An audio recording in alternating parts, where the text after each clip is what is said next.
It was in late 2019 when I experienced great loss. At that time, I was in Manila. I had a job that I loved, and many considered that I had it all going for me. I was young, I was successful, and I was recognized as an ecosystem builder in my field of expertise. All of that I would question, and I lost my mother after a year of fighting her condition. That was by far the most difficult, painful, challenging, and crippling experience I ever had.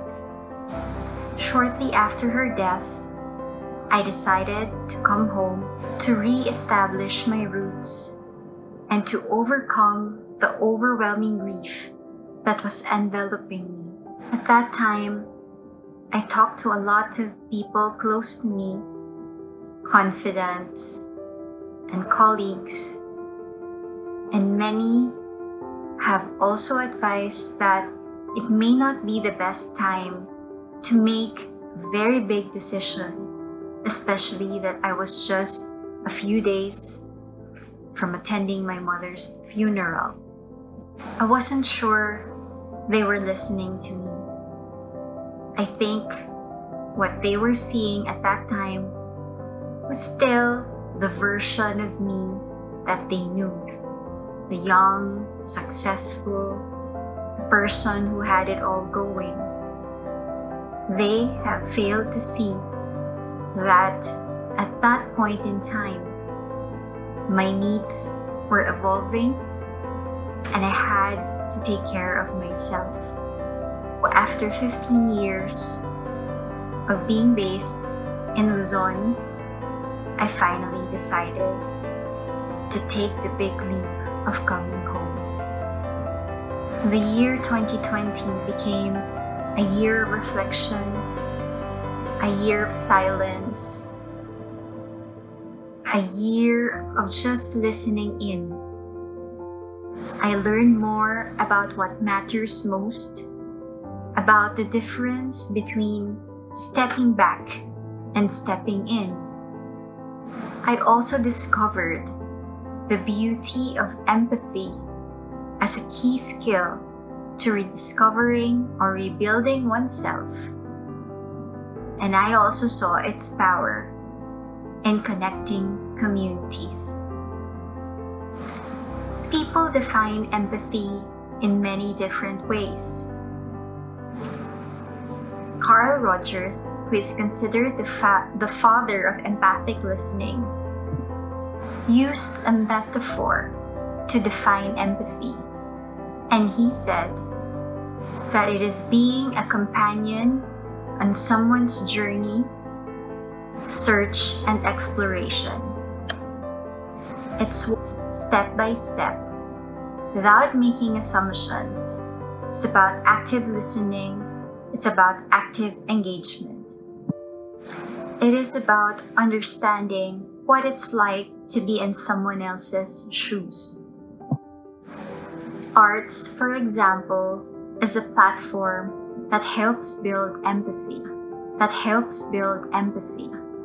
Artists would create to make sense of the world around them.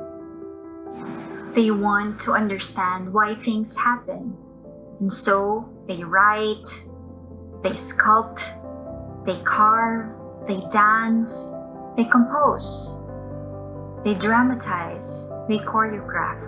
Arts and Artivism communicates perspectives to a wider audience in the hope that it can transform society. As the world globalizes, as social media takes over our lives, I see more division and ego around us. It becomes a greater need. For me is that we have become more connected, yet disconnected in a very digitalized world. A better world, we must continuously engage meaningfully other and activate the capacity to imagine what it's like to be in someone else's shoes. That we come into the world hardwired with the natural capacity to care for others. Our stories, our experiences, our interactions impact on that natural capacity to empathize. There is a need to continuously nurture our empathy.